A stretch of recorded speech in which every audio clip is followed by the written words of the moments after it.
Assalamualaikum warahmatullahi wabarakatuh, sahabat Zaka TV. Berjumpa kembali dengan saya, Devi Permanasari, di program Suara Perempuan Muslimah.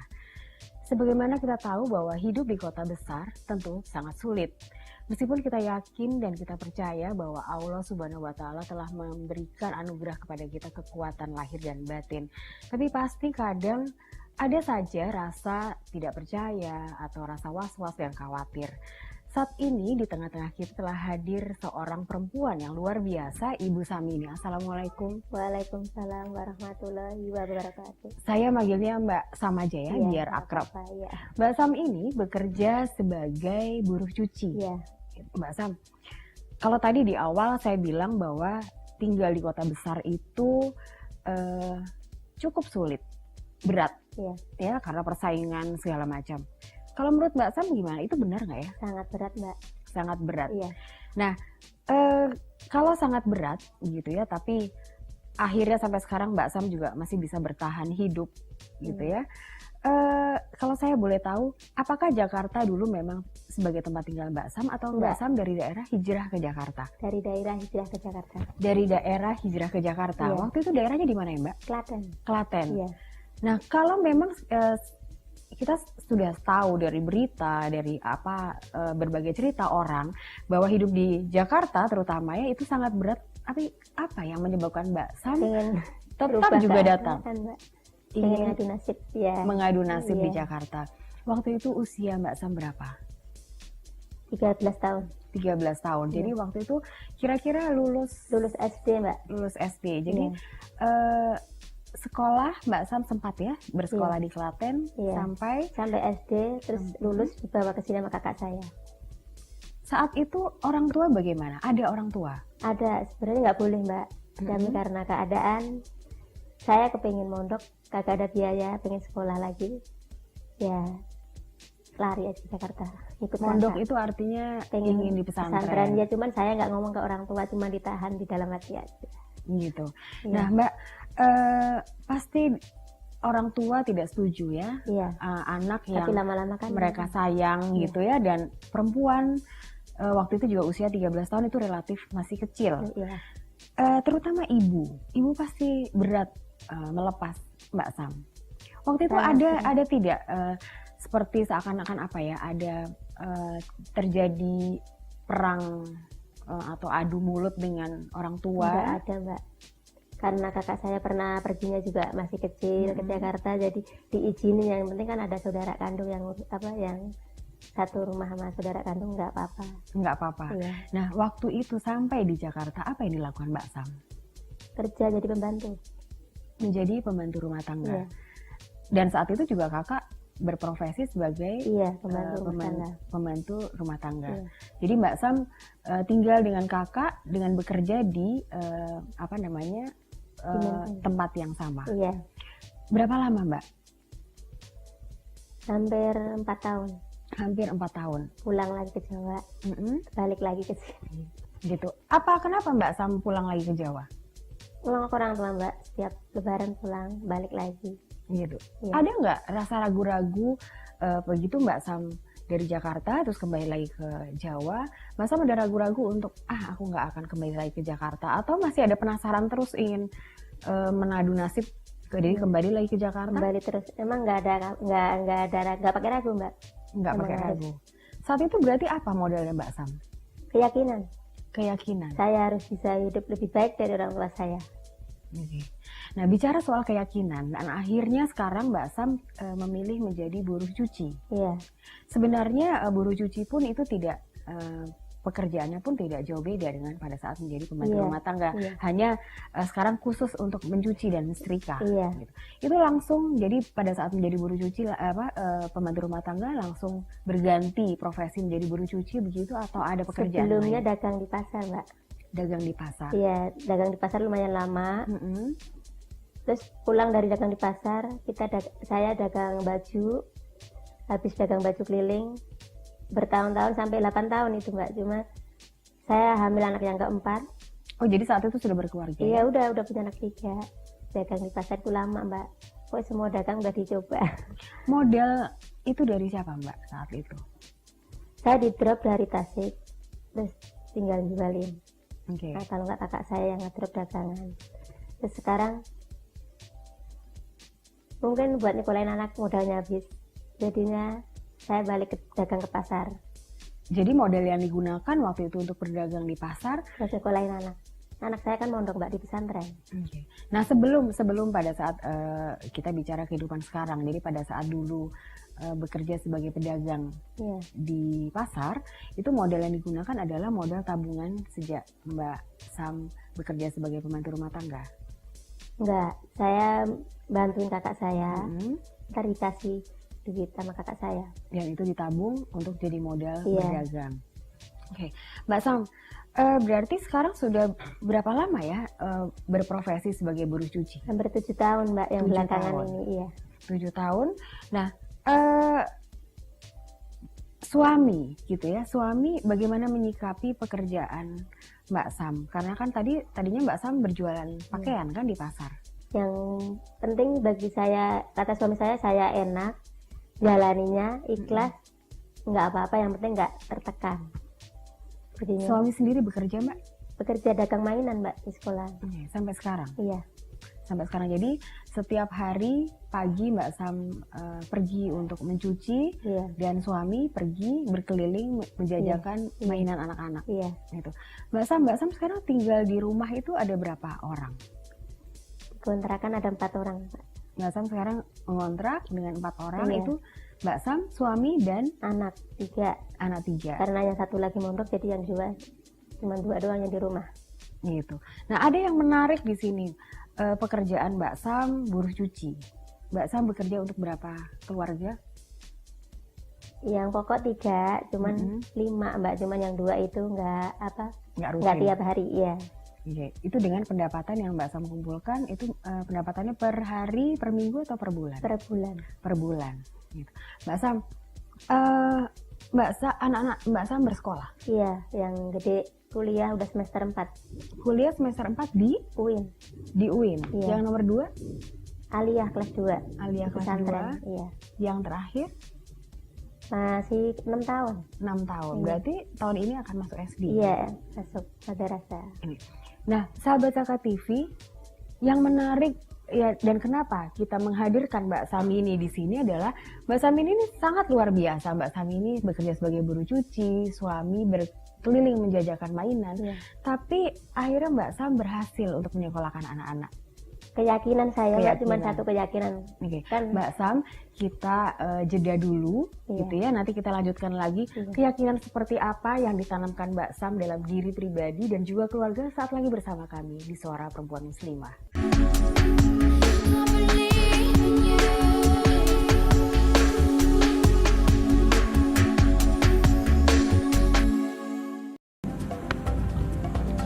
Semangat kemenangan harus berasal dari sportivitas yang datang dari hati.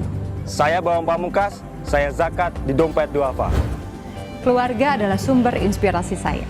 Kehangatannya datang dari hati. Saya Inneke Kusharawati, saya zakat di Dompet Duafa. Berbagi memudahkan rezeki, karena datang dari hati. Saya Ipo Santosa, zakat di Dompet Duafa. Dompet Duafa.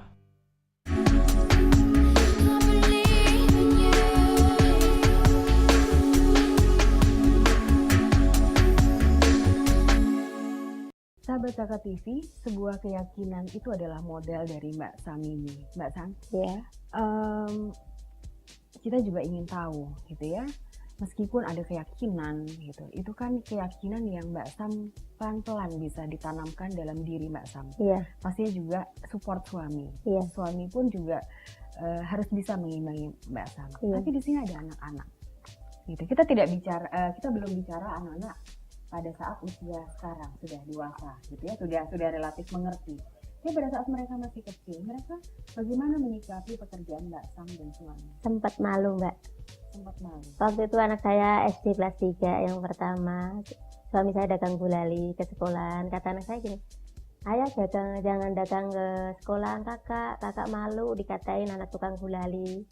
Terus saya bilang sama anak saya, kamu nggak boleh malu, walaupun anak tukang gulali pernah nggak bayaran kamu. Waktu itu kan masih bayar mbak, nggak gratis sekolah.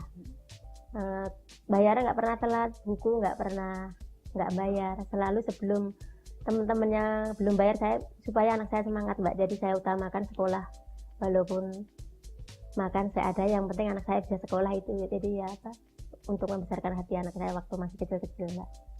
Kalau sekarang alhamdulillah udah gede ngerti. Malah yang gede itu kalau lagi libur kuliah suka bantuin saya nyuci. Gitu ya. Jadi yang awalnya dia pernah juga malu karena ayah ini berdagang gulali. Iya. Itu sekarang dia lama-lama Bangga. Iya. Justru karena dari kerja keras orang tuanya akhirnya bisa mengantarkan dia sampai Ke perguruan universitas. Iya. Gitu. Insya Allah ya Mbak, semoga apa yang dicita-citakan Mbak Sam dan suami dan keluarga juga akan tercapai. Amin ya Allah Mbak. Mbak Sam, tapi kan sekarang juga masih ada anak yang kecil. Iya. Ya, si adik yang bungsu 6 tahun. masih 6 tahun Iya. yang nanti akan SD. Nah, apakah mereka dia juga punya sikap yang sama seperti waktu si kakak SD dulu? Enggak. Karena dia dari umur 1,5 tahun ikut dagang suami saya. Itu ikut dagang diajak atau dianya yang ingin ayah aku ikut? Enggak, emang karena saya kerja nggak bisa bawa anak, diajak suami saya ditaruh di gerobak. Apa itu? Sebenarnya nggak tega ya Mbak. Apa itu? Karena keadaan saya kepingin nyekolahin kakak-kakaknya. Sampai malah anak saya yang kecil ini sampai bilang gini, kalau sholat suka ikut sholat gini, ya Allah berikan anak saya sama keluarga saya rumah yang gede supaya sholat jamaah itu apa itu nggak sempit Mbak. Kan emang biasa sholat jamaah ya Mbak kalau maghrib Indonesia. Tiap udah assalamualaikum anak saya yang kecil gini, kakak kesonoan aku sempit katanya gitu. Ya Allah, saya bilang gitu. Iya, saya bilang gini, kan Allah itu nggak pilih kasih Mbak. Pasti ngasih rezeki sama umatnya, cuman saya belum waktunya. Jadi saya bisa nanti anak saya begitu aja Mbak. Jadi apa, saya cuman bilang nggak perlu minder. Saya cuman bilang, ingat Kak, dunia itu hiasan semata. Jadi harus kuat, nggak boleh minder, nggak boleh sedih walaupun keadaan begini. Mungkin kakak-kakaknya juga, teman-teman kakaknya nggak tahu juga kalau keadaannya emang kontrak kecil Mbak, nggak luas. Nggak usah mikirin temen, saya bilang gitu. Yang penting enggak, kakak sekarang bangga gitu, walaupun ayah cuma dagang mainan, mama cuma kuli nyuci, tapi aku bisa sekolah, udah bersyukur. Itu saya yang apa ya, yang jadi ada buat saya kayak semangat. kebanggaan. Iya. Semangat itu yang Iya. semangat, dan itu obat buat Mbak Sam. Iya. Mbak Sam tadi cerita bahwa meskipun di rumah itu sempit gitu ya, tapi Mbak Sam dan suami, apalagi Mbak Sam pagi mesti berangkat, suami juga berkeliling untuk menjajakan mainan, tapi Mbak Sam dan suami masih sempat untuk sholat berjamaah. Itu kan yang salah satu yang untuk keluarga itu biar apa ya Mbak, rukun. Mempererat. Jadi nggak jadi nggak ada jarak antara orang tua dan anak. Jadi walaupun sempit kan nggak harus sempit hatinya. Jadi biar rumah Benar. sempit, yang penting hatinya lapang katanya Oke. gitu. Jadinya udah, cuman ya saya yang kecil, emang yang kecil Mbak yang suka protes, ayah pindah ya rumahnya yang gedean, masa sholatnya sempit-sempitan. Insya Allah doain kakakmu, kalau kakakmu sukses, Amin. insya Allah beli rumah yang gede kayak Amin. gitu. Kita berdoa bersama ya Mbak Sam. Iya, Semoga betul. apa yang dicita-citakan tadi anak-anak bisa bisa selesai sekolahnya seperti apa yang diharapkan, dan terlebih itu apa yang diharapkan keluarga sama-sama ini pun bisa tercapai. Mbak Sam, tadi soal kedekatan dengan anak-anak, ya. Hubungan Mbak Sam dengan suami pun sama seperti rumah tangga yang lain, pastinya ada gejolak, gitu ya. Ada masa di mana Mbak Sam dengan suami sangat rukun, tapi ada pertentangan-pertentangan kecil. Namanya rumah tangga. Namanya rumah tangga ada gitu, dan di situ belajarnya ya, Iya. gitu. Itu bagaimana Mbak Sam gitu ya bersikap itu di depan anak-anak, hingga mungkin apakah anak-anak itu jadi tahu masalah ayah ibunya, atau bagaimana cara Mbak Sam membuat itu? Saya nggak, kalau ini nggak pakai nutup-nutupin Mbak, emang spontan di situ. Saya rumah tangga udah 19 tahun, walaupun berantem ya kelar waktu itu juga, nggak pakai jaman Mbak. Mungkin nggak pakai 1 jam, setengah jam. Jadi spontan, walaupun kita adu ngomong udah kelar, makan rame-rame lagi, jadi nggak bisa lama, memang harus diselesaikan. Jadi saya nyontohin anak saya, walaupun ada masalah berantem, cuman yang harus kelarin langsung, itu nggak boleh pakai lama-lamaan. Sahabat Zakat TV, ada satu nilai yang kembali lagi setiap saya bicara dengan Mbak Sam pasti banyak nilai yang kita ambil. Satu lagi, bagaimana caranya Mbak Sam ini memelihara kedamaian dan keutuhan keluarga. Jadi meskipun berantem gitu ya, meskipun ada pertentangan, tapi tetap Mbak Sam menomorsatukan bahwa ini adalah keluarga yang utuh, meskipun kalian hidup dalam kesederhanaan. Begitu ya Mbak Sam? Dari orang tua juga nentuinnya begitu. Gitu ya, jadi itu adalah teladan yang dari orang tua. Mbak Sam dulu diturunkan ke Mbak Sam, dan Mbak Sam sekarang turunkan ke anak-anak. Nah, iya. Begitu ya. Siapa tahu Mbak, anak saya bisa ngangkat derajat anak orang tuanya. Amin, amin. Sahabat Zakat TV, kita juga masih ingin ngobrol lebih banyak lagi mengenai cita-cita Mbak Sam dan suami dan juga anak-anak ke depan. Saat lagi bersama kami di Suara Perempuan Muslimah.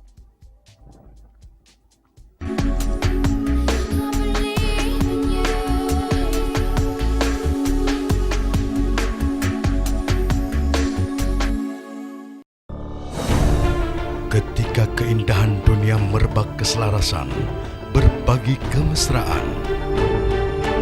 Ketika sejuta tangan merangkai kebahagiaan dalam kehidupan yang harmoni. Ketika zakat Anda wujudkan indahnya dunia.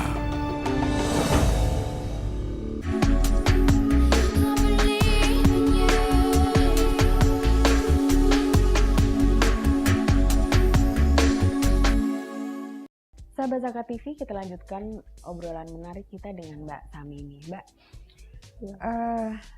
Mbak Sam ini kan pendapatannya per bulan, ya, sementara suami per hari. Gitu.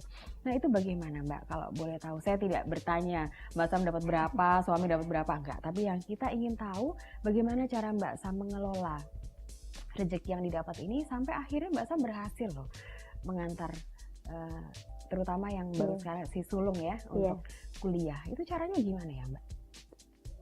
Gaji saya buat bayar anak-anak saya sekolah, dan suami saya buat bayar kontrakan sama makan. Namanya orang dagang mainan kan nggak tentu Mbak, kadang banyak kadang dikit, mana yang ada aja.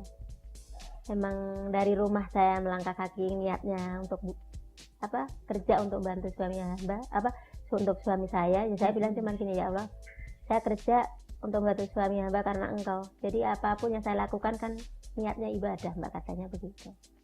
Jadi dijalanannya dengan ikhlas Mbak. Amin. Dan sekarang si sulung ya siapa? Kakak ya, si kakak ini itu berhasil masuk UIN ya? Iya. Itu dengan juga nilai yang baik. Iya. Enggak, ini kemarin rebutan juga Mbak, satu kursi itu direbutin 500 orang. Satu kursi yang merebutkan 500. Iya, itu juga saya sempat nggak percaya. Saya udah bilang sama anak saya, Kak, kalau seandainya kamu nggak kuliah di situ, mungkin Allah nggak izinin, saya gituin. Kalau seandainya kamu diterima, ya mungkin Allah izinin kamu kuliah di situ, nggak boleh patah hati kalau seandainya diterima, saya gitu. Nggak apa-apa mah, kalau ini kan usaha dulu, kata Ustadz tuh begitu. Kalau udah usaha nggak, seandainya nggak diterima ya aku ikhlas, nggak apa-apa mah. Alhamdulillah diterima Mbak. Itu pun juga di UIN itu orang pada naik mobil semua Mbak. Suami saya naik motor, kata orang-orang yang naik mobil pada nyamperin suami saya, Bapak anak diterima, alhamdulillah terima Pak gitu. Anak saya nggak diterima, itu kadang suami saya langsung nangis sujud syukur, ya Allah, apa yang diinginkan anaknya memang sekolah di situ diterima, itu yang benar-benar membuat saya nggak ada habis-habis syukurnya. Alhamdulillah banget Mbak, walaupun susah payah ya Mbak ya. Walaupun adiknya di belakangin, itu kan bareng Mbak. Yang satu masuk SMA, satu masuk kuliah. Jadi satu dari dulu begitu saya. Jadinya satu masuk SMA, selalu berbarengan. Iya, selalu berbarengan. Saya bilang gini, Kak, adik ntar dulu. Saya pinggirin dulu. Kakak dulu, kalau kakak udah diterima pasti diterima. Itu juga modalnya cuma keyakinan Mbak saya. Waktu itu nggak, ya megang duit Mbak, cuma nggak banyak. Saya bilang gini, ya Allah, Kata engkau kalau nuntut ilmu di jalan Allah pasti engkau kirimin ya Allah. Hamba mohon dikirimin, benar-benar dikirimin. Itu saya cuma modal yakin. Kalau kamu diterima di UIN pasti Allah kirimin rezekimu dari mana, nggak disangka-sangka, saya bilang gitu. Ya alhamdulillah. Ya insya Allah nanti keberhasilan si kakak ini pun bisa diikuti oleh adik-adiknya. Ya. Mudah-mudahan, amin Mbak. Mbak Sam, usia manusia itu kan bertambah ya setiap tahun. Iya. Otomatis juga kemampuan secara fisik itu juga pasti ada penurunan gitu ya. Nah Mbak Sam ini kan kerjanya berat. Satu keluarga aja tadi 5, kita anggap 5 ya, 3 yang rutin. Iya. Paling tidak satu keluarga sudah anggaplah rata-rata 5 kilo ya, satu ember sendiri gitu.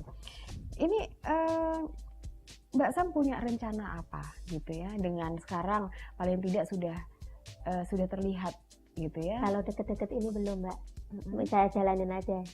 Belum ada rencana pengen berhenti maksudnya. Jadi tetap bekerja apa adanya sebagai buruh cuci. Iya.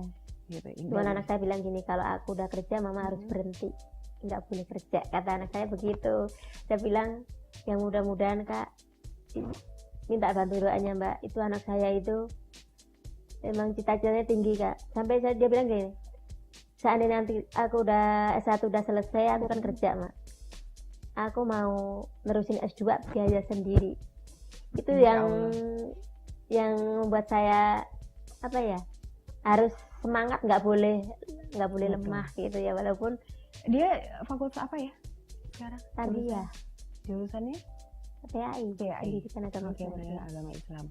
Nah sekarang saya juga ingin tahu gitu ya Mbak, semangat gitu ya kayak tadi janji si kakak ini kalau nanti aku sudah selesai S1, aku akan melanjutkan S2 atas biaya sendiri. Dan mendengar itu Mbak Sam dengan suami itu adalah semangat. Kalau gitu apa sih sekarang nilai sebuah keluarga, terutama nilai kehadiran anak-anak ini dalam kehidupan Mbak Sam? Keluarga bagi saya sangat berarti Mbak. Mungkin kalau bagi saya itu walaupun saya capeknya kayak apa, kalau udah nyampe rumah udah ketemu anak-anak selamat pun udah senang banget Mbak. Walaupun ibaratnya kalau makan kan emang nggak ada yang tahu Mbak, kita keluarga yang tahu. Jadi pokoknya bagi saya keluarga itu nomor 1 deh Mbak. Yang penting anak-anak sehat udah senang banget. Mudah-mudahan apa yang anak-anak saya cita-citakan tercapai, bisa ngangkat derajatnya orang tua lah Mbak.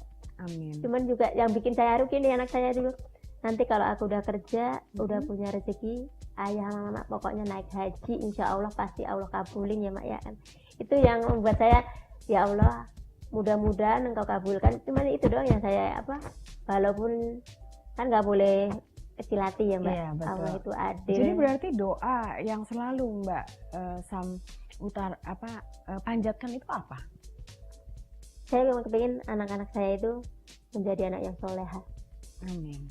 Jadi berguna bagi bangsa, negara dan agamanya, berbakti pada kedua orang tuanya Mbak. Kalau bisa ngangkat derajatnya orang tua, kan orang tua juga senang Mbak. Itu yang membuat saya semangat, walaupun capek ya, namanya kerja pasti capek ya Mbak. Diikhlasin aja, jalanin aja. Mungkin belum ada kepikiran mau ganti kerjaan, belum. Tapi sekarang dengan dijalankan pun Mbak Sam penuh rasa syukur, dan akhirnya Mbak Sam juga alhamdulillah sehat terus ya Mbak. Alhamdulillah sehat. Kemarin sempat sakit, tapi kan sakitnya karena capek, dan itu harus istirahat. Bicara soal istirahat dalam keseharian Mbak Sam bekerja yang waktunya itu sangat padat, Mbak Sam masih punya waktu luang? Masih. Apa yang dilakukan Mbak Sam? Ngaji. Itu ngaji masih bisa seminggu 3 kali. Masih ada waktu luang. Sebenarnya Mbak Sam masuk ke dalam perkumpulan pengajian ibu-ibu begitu, atau ngaji sendiri di rumah bersama keluarga? Pengajian ibu-ibu. Kalau sendiri ntar nggak bisa belajar Mbak. Gitu ya. Jadi semangat belajar pastinya tuh Mbak Sam tidak hanya ditanamkan untuk anak-anak, tapi juga diri Mbak Sam. Sebenarnya kan saya emang nggak ngerti Mbak agama, bodoh. Gitu. Semua orang harus selalu belajar agama sampai kapanpun. Mbak Sam, terima kasih banyak sudah berbagi dengan saya dan sahabat Zakat TV. Sahabat Zakat TV, hidup adalah pilihan, dan pastinya tak seorang pun ingin hidup menderita. Begitu ya Mbak Sam?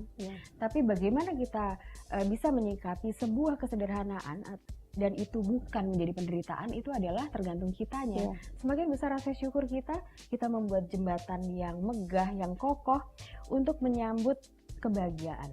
Bersama Ibu Samini, kita belajar banyak tentang nilai syukur, nilai keutuhan keluarga dan kedamaian. Sampai bertemu kembali dengan saya, Devi Permanasari, di program Suara Perempuan Muslimah. Terima kasih. Wassalamualaikum warahmatullahi wabarakatuh. Terima kasih.